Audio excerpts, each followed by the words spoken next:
everyone, and welcome to the second video of chapter number 2.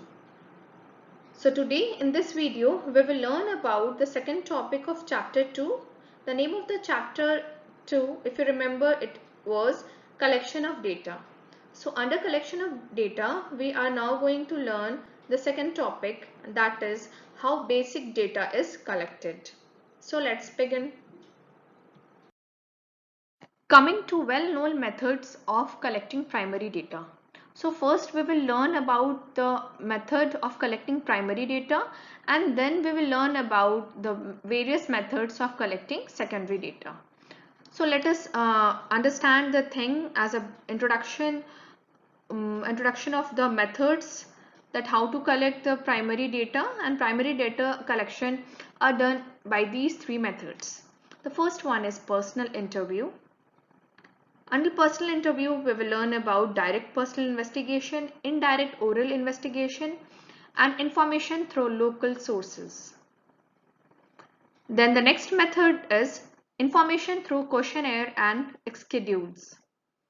Under it, we will be learning about mailing survey and enumerators method. And the last method of collecting primary data is telephonic interview. So one by one we will learn in detail about all these three methods. And in this video today we are only just going to learn about the personal interview and the various methods involved under the personal interview. Coming to the first method of personal interview, that is direct personal investigation. So what is done under direct personal investigation? It is the method by which data are personally collected by the investigator from the informant or from the respondent. So there, if we want to collect the data and we are directly going and visiting and having a personal contact with the respondent, this investigation is called as direct personal investigation.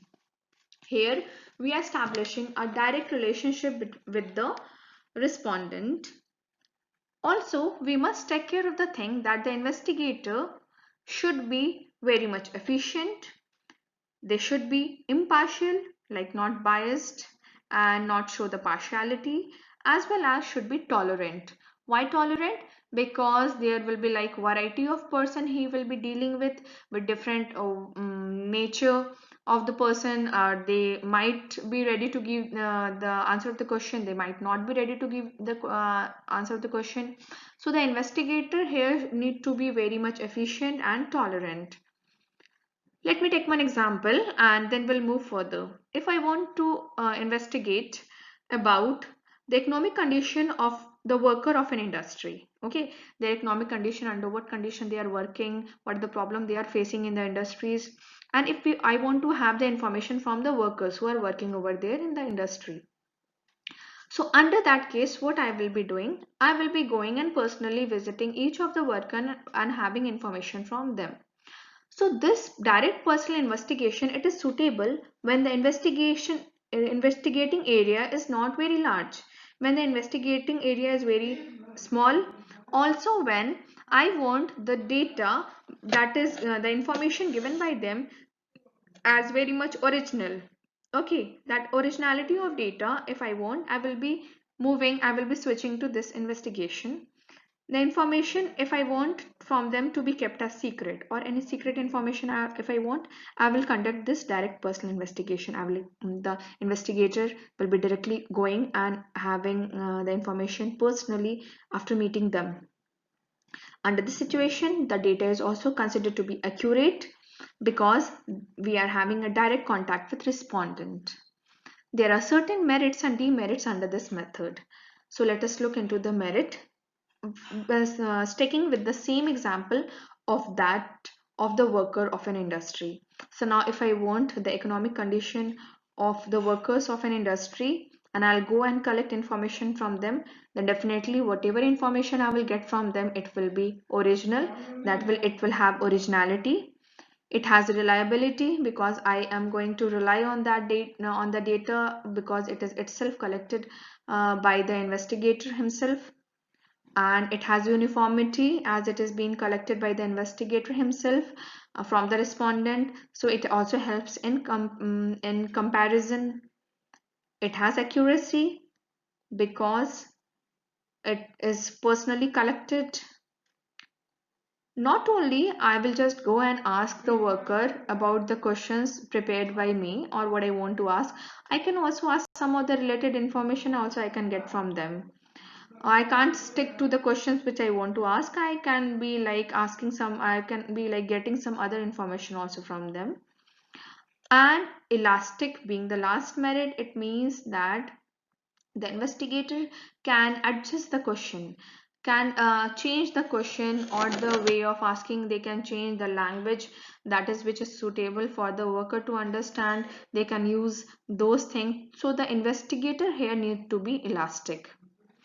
But there are certain demerits also of direct personal investigation. The first demerit here is that it is difficult to cover wide areas, because as I said, the investigator have to go and personally meet and collect the information. So it is difficult for the investigator to go and contact each of the worker of the industry. It will be like quite costly for the investigator visiting each of the worker of that industry.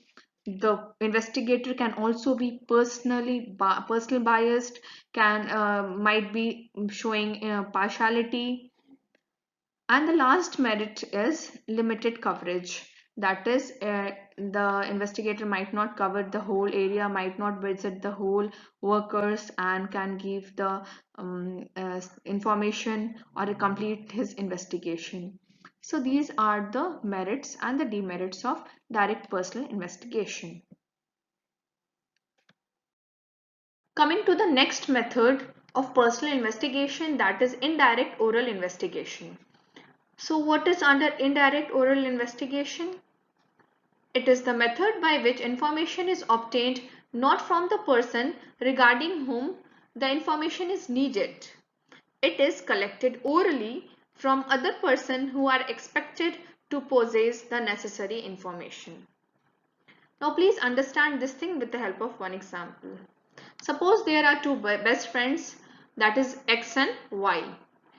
Now if I want to have some information about X, what I will do, I will go and contact Y, who is the best friend of X, and have all the information of X from Y, because I expect that person Y would have possessed a good information about his best friend person X. And under this situation, person Y is called as witness also.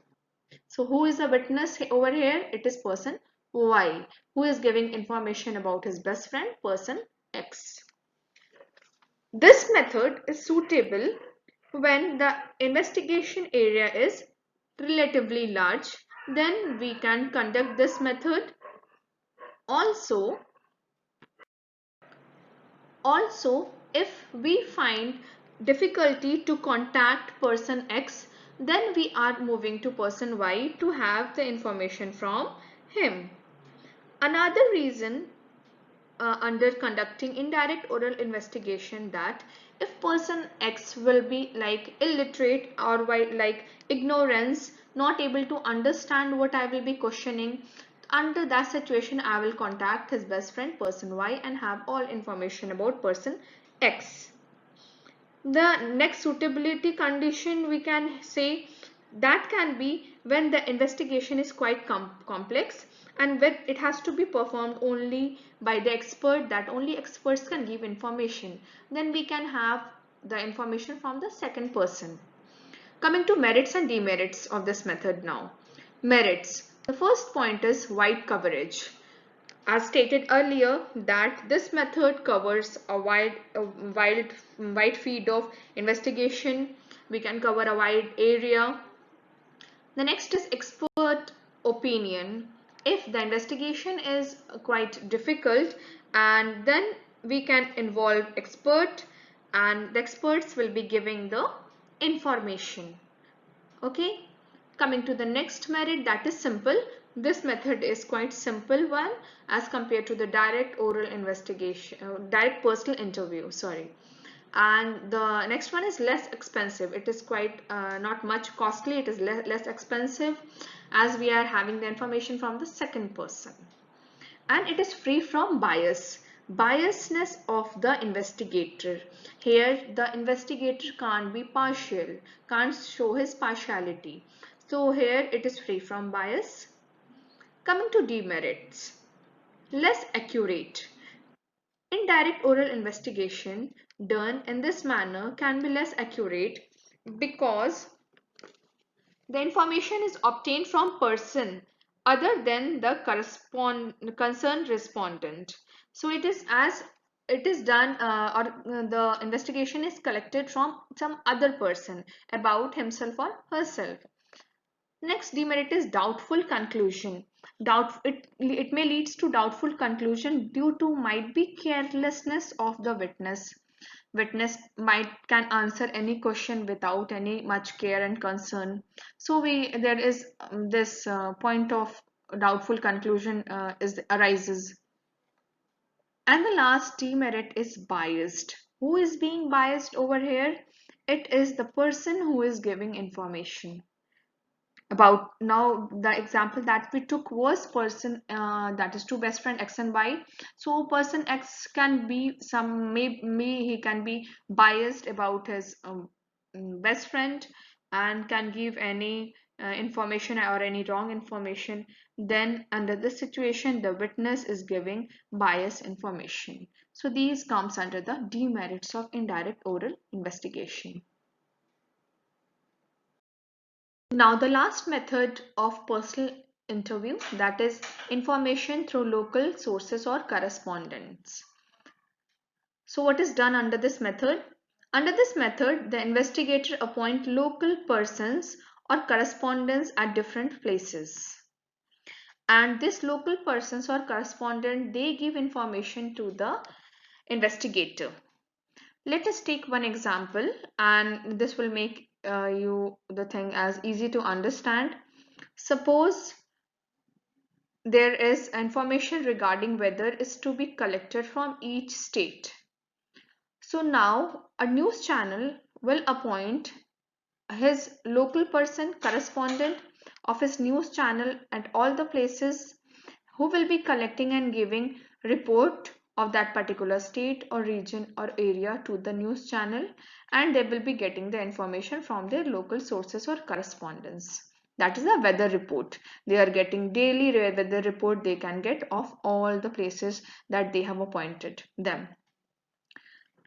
Now coming to the suitability, under what condition this method is suitable?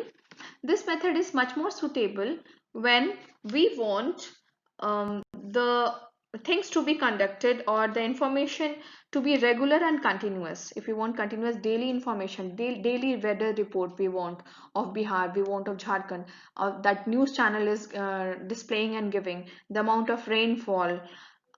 These all are information given by the local person appointed by the news channel at different places. They are giving them.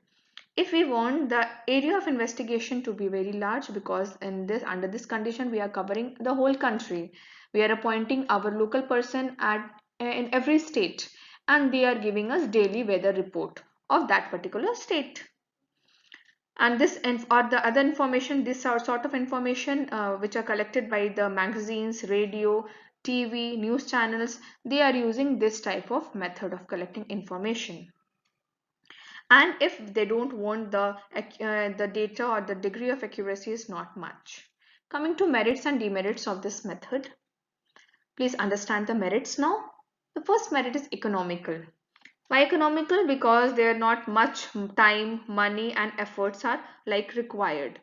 Investigator is sitting at a place and they are getting the information from all the local person they have appointed at different places. So it is economical. It covered wide areas or wide coverage. Why? Because he have appointed large number of people at different places who is giving information to the informant, and in this way the investigator is collecting or having the information of a large area. Continuity. So a continuous information, the investigator is having daily information, we can say. The investigator is having. The next one is suitability for suitable for special purpose. So this investigation is suitable if we want to have the weather report of any particular place. If you have, yeah, nowadays if you want to have the corona cases, that is the recovery rate, the death rate, then these information is suitable for a special purpose. There are demerits also of this method, that is loss of originality, because the data originality of data is not there, as it is like there is no personal contact with the respondent. Because of this reason it lack originality.